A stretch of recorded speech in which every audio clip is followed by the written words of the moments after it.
नमस्कार। आप सुन रहे हैं जीवन का रहस्य, एक हिंदी आध्यात्मिक पॉडकास्ट। आज का ये एपिसोड दीपक कनाडे के गहन विचारों पर आधारित है, जिसमें ध्यान और साक्षी अवस्था के संबंधों पर चर्चा की गई है। वक्ता ध्यान को साक्षी तक पहुंचने का एक मार्ग या विधि बताते हैं, जबकि साक्षी को हमारा वास्तविक स्वभाव और अंतिम लक्ष्य के रूप में वर्णित किया गया है। ये संवाद आत्मखोज के विभिन्न पहलुओं को सरल बनाने और अहंकार से पूर्ण मुक्ति की संभावना पर विचार करने का प्रयास करता है। इसका मुख्य उद्देश्य ध्यान को यात्रा और साक्षी को मंजिल के रूप में स्पष्ट करना है। तो चलिए शुरू करते हैं आज की यात्रा। नमस्कार। आज हम दीपक कांडे के विचारों की थोड़ी और गहराई में जा रहे हैं। हाँ, बिल्कुल। खास तौर पर उनका जो नजरिया है ध्यान और साक्षी अवस्था पर।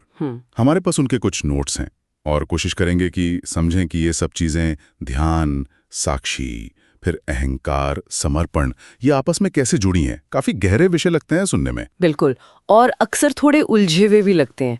कंफ्यूजन हो जाता है कि कौन सी चीज क्या है ना? हाँ, वही। तो आज इरादा यही है कि कांडे के नजरिए से इन धागों को थोड़ा सुलझाएं, देखें कि ये आत्मखोज का नक्शा कैसा दिखता है उनके हिसाब से। ठीक है। तो सबसे पहला सवाल जो मन में आता है वो यही है, ध्यान और साक्षी, क्या ये एक ही चीज है या इनमें कोई फर्क है, कोई रिश्ता है? ये शुरू करने के लिए बहुत अच्छा सवाल है।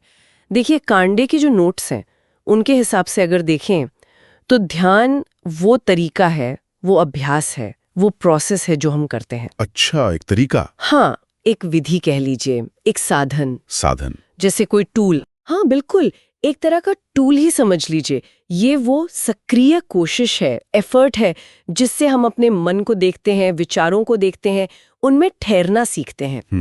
कांडे शायद इसे ऐसे समझाते कि जैसे आप नदी किनारे बैठकर पानी के बहाव को बस देख रहे हैं। वो देखने का जो एक्ट है वो ध्यान है। लेकिन अक्सर होता ही है कि हम किनारे बैठते हैं और फिर खुद ही बहाव में बह जाते हैं।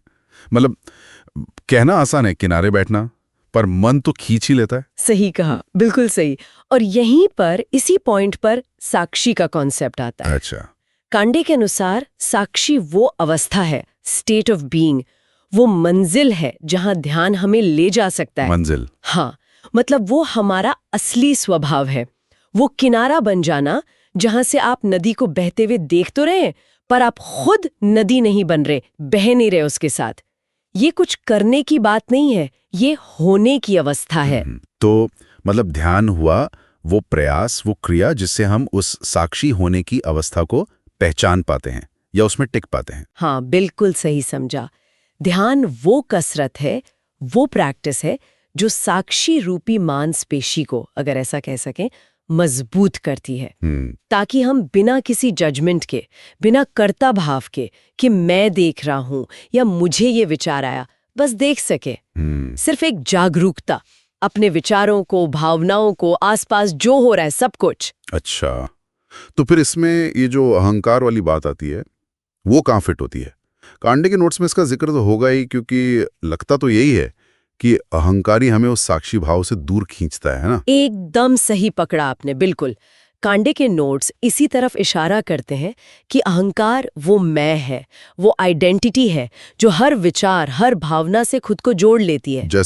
जैसे मेरा विचार, मेरी भावना, मैं दुखी हूँ, मैं खुश हूँ, ये जो पहचान बना लेना है ना हर अनुभव के साथ, यही हमें साक्षी नहीं बनने देता। हाँ, क्योंकि साक्षी तो बस देखता है, वो पहचान नहीं बनाता। एग्जैक्टली, वो बस देखता है। एक तरह की दूरी होती है उसमें, लगाव नहीं होता। जैसे आकाश बादलों को देखता है पर खुद बादल नहीं बन जाता। क्या ऐसा कह सकते हैं कि अहंकार वो बादल है जो आकाश को ढकने की कोशिश करता है? अरे वाह, क्या बढ़िया मिसाल दी है। बिल्कुल, आकाश साक्षी है, बादल आते जाते विचार या भावनाएं, और अहंकार वो है जो कहता है मैं बादल हूँ। और कांडे के अनुसार इस अहंकार के जाल से, इस पहचान से निकलने का एक बहुत महत्वपूर्ण तरीका है समर्पण। समर्पण? ये शब्द सुनते ही लगता है जैसे हार मान लेना, सब कुछ छोड़ देना। नहीं नहीं, यहाँ समर्पण का वो मतलब नहीं है। कांडे के नजरिए से कम ध्यान के संदर्भ में समर्पण का मतलब है विचारों या भावनाओं से लड़ने की जो हमारी आदत है ना, उसे छोड़ देना। लड़ने की आदत? हाँ, जैसे कोई बुरा विचार आया तो हम उसे दबाने लगते हैं, अच्छा आया तो उसे पकड़ने लगते हैं। समर्पण मतलब उन्हें आने जाने देना, बिना उनसे उलझे, बिना उन्हें अच्छा या बुरा कहे, बस देखना। ये एक तरह से अहंकार का जो कंट्रोल है ना, उसे छोड़ने का अभ्यास है। अच्छा, तो ये विचारों पर काबू पाना नहीं है, बल्कि उनके असर से खुद को मुक्त करना है, साक्षी भाव में रहते हुए। हाँ बिल्कुल, आपने सही समझा। समर्पण वो पकड़ ढीली करता है जिसे अहंकार हर चीज पर बनाए रखता है, और जब वो पकड़ ढीली होती है तो साक्षी अवस्था, जो कि हमारा स्वभाव है ही, वो अपने आप उभरने लगती है। तो ये चारों चीजें, ध्यान यानी अभ्यास, अहंकार यानी बाधा, समर्पण यानी उस अभ्यास का तरीका या रवैया, और साक्षी यानी लक्ष्य या स्वभाव, ये सब एक ही प्रक्रिया के हिस्से हैं, अलग अलग नहीं है। ये समझना बहुत जरूरी है। तो हमने समझा कि कांडाने के नजरिए से ध्यान एक सक्रिय साधना है, समर्पण और साधना में एक तरह का एटीट्यूड है, एक रवैया है जो अहंकार की पकड़ को ढीला करता है। बिल्कुल हाँ, और इस जुड़ाव को समझना ही अहम है। ये अलग अलग डिब्बे नहीं है कि पहले ये करो फिर वो, ये सब साथ चलता है।